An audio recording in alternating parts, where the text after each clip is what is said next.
Hey everyone, and welcome. Have you ever really stopped to think about how a computer, well, thinks? I mean, how do they take our clicks and taps and turn them into, movies, messages, this entire digital world? Well, that's exactly what we're going to do today. We're diving in deep to crack the code and learn the secret language of computers. So, first things first, a really big question. Why can't we just talk to our computers? In plain English. The simple answer? We're speaking two totally different languages. Think about it like this. It's like you're trying to have a chat with someone who only speaks Mandarin and you only speak English. Without some kind of translator in the middle, you're just not going to understand each other. Nothing gets through.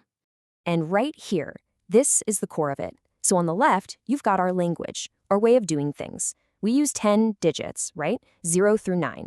And with those 10 digits, we can make any number we can possibly think of. That's what we call decimal or base 10. But then look on the right. That's the computer's entire vocabulary, the whole shebang. It's just two digits, a 0 and a 1. That's it. This is binary or base 2. Okay, so to really wrap our heads around their language, let's start with something we already know inside and out, our own number system. So yeah, decimal or base 10. This is the stuff we all learned in grade school. From counting on our fingers to figuring out a tip at a restaurant, it's just the foundation of how we see the world. It feels totally, completely natural. But, and this is the big but, computers just don't get it. They don't listen to our decimal numbers at all. See, they're built on a way simpler idea. A computer doesn't have 10 fingers to count on. What it has are billions, and I mean billions, of tiny little electronic switches. And each switch can only be in one of two states. It's either on or it's off. And that, right there, brings us to binary. It's a whole system for representing, well, everything, using just those two states, on or off, which, you guessed it, we write down as a 1 or a 0. It's so beautifully simple when you think about it, and it is the absolute bedrock of our entire digital world. Okay, so how in the world do you count with only two digits? Now, I promise you, this isn't as complicated as it sounds. In fact, you already know the basic rule without even realizing it. Just think about it for a sec. When we're counting, our way, you go 1, 2, 3, all the way up to 9. And then what? You're out of digits. There's no single digit for 10.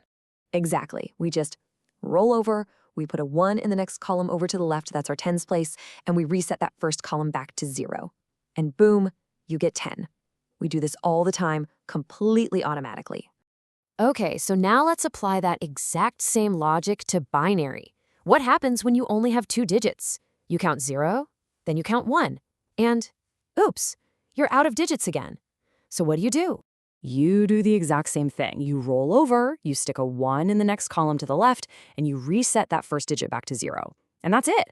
The number 10 in binary, that actually means the number 2 in our system.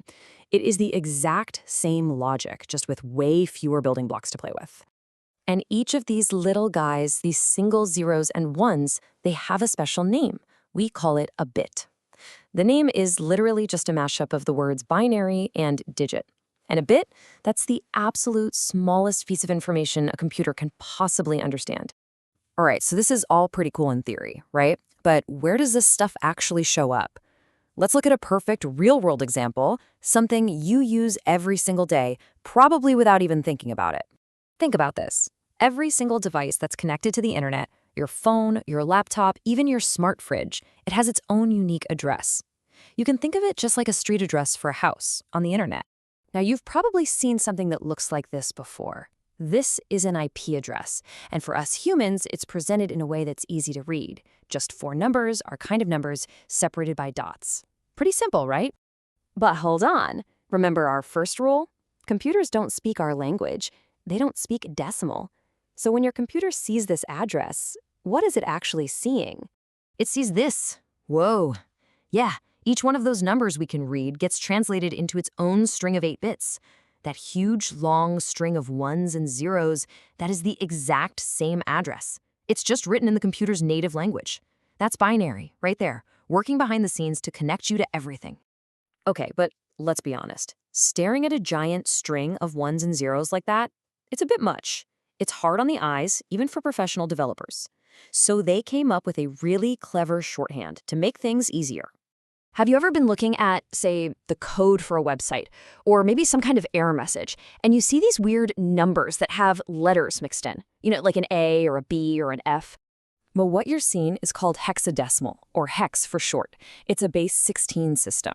So it uses our normal digits, 0 through 9, and then it just adds the letters A through F to represent the numbers 10 through 15. And its whole purpose, really, is to take those long, scary-looking binary codes and make them way, way easier for us humans to read and work with. And a perfect example of this is color. I mean, every single color you see on your screen right now is actually stored as a number. It's a specific mix of red, green, and blue. And more often than not, that color is represented by a short, 6-character hex code. It's just a super compact and elegant way to manage all that information. So when you think about it, from the way we count, to our internet addresses, to the very colors on our screens, you start to see this amazing pattern. All the incredible, mind-boggling complexity of our digital lives, it's all built on this incredibly simple foundation. So let's just do a quick recap here. As you can see, our number 2 is 1, 0 in binary. Our number 4 is 1, 0, 0. It's all about place value. You know how we have a ones place, a tens place, a hundreds place?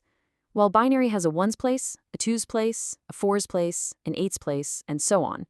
It's the same idea, just a different base. And that really brings us to the end of it. We've started to decode the secret language of computers. So I want to leave you with this one thought. The next time you're watching a movie, or sending a text, or just looking at a photo on your phone, take a second and remember what's happening underneath it all. Now that you know their language, what else in your digital world do you think is really just a bunch of zeros and ones?